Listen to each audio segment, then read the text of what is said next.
हिंजिली निर्वाचन मंडली विभिन्न समस्या नहीं कांग्रेस पक्षर तहसिल कार्यालय घेराव सह मुख्यमंत्री उद्देश्य 7 दफा दाबी संबलित एक स्मारकपत्र प्रदान करा जायछि। रजनीकांत पाढ़ी नेतृत्व में कर्मी माने एक शोभायात्रा बाहरी थिले।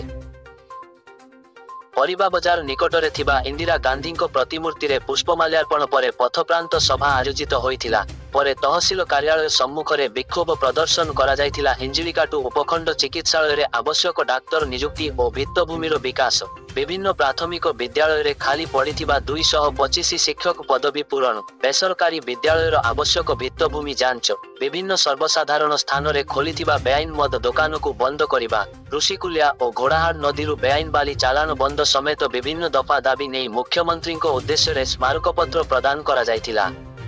अक्टोबर सुधा दाबी पूरण नहेले आंदोलनात्मक पंथा ग्रहण करने को चेतावनी दिया जायछि। गंजाम रूपी कृष्णमूर्ति रिपोर्ट। नांडा रजनीकांत पाढ़ी हिंजिली निर्वाचन मंडल भारतीय जातीय कांग्रेस विधायक पार्टी। उद्देश्य माने देखंतु जो आमर सरकारी डाक्तरखाना अच्छी हिंजिली रे एवं शेरगढ़ रे एवं पितल एवं कंचुड़ सेठी आवश्यक डाक्तर नाहांती कि आवश्यक उपकरण नाही। प्रथम द्वितीय कथा होची विभिन्न स्कूल चलती आपणकर हिंजी ब्लॉक रे 110 जन टीचर नाहांती प्राइमरी स्कूल रे एवं शेरगढ़ ब्लॉक रे 105 जन नाहांती शिक्षक। से भली गले आपणकर देखंतु जो शंकराई हॉस्पिटल को सरकार जगह दे परची किंतु निरीह गरीब लोक माने जो माने 100 वर्ष धरी घर करी अछंती सेमानकु पट्टा खंडे दे पाउनी।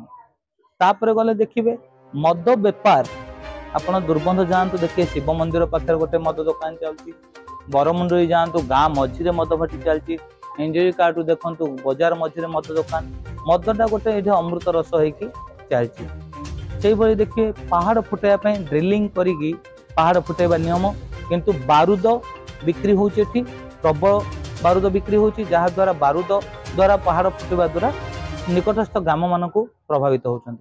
तेणु ये समस्या बेनामी बाली चारण उपर आम ए भी आमर दाबी पत्र लिखिचु एवं ए विषय कलेक्टर को जनइलु एवं डेप्यूटी डायरेक्टर माइंस को जनइलु से इनक्वारी कर सुधानिधि चौधरी को पकई 24 लाख टंका फाइन एवं कृपा सिंधु मुदुली को पकई 1,21 लाख फाइन।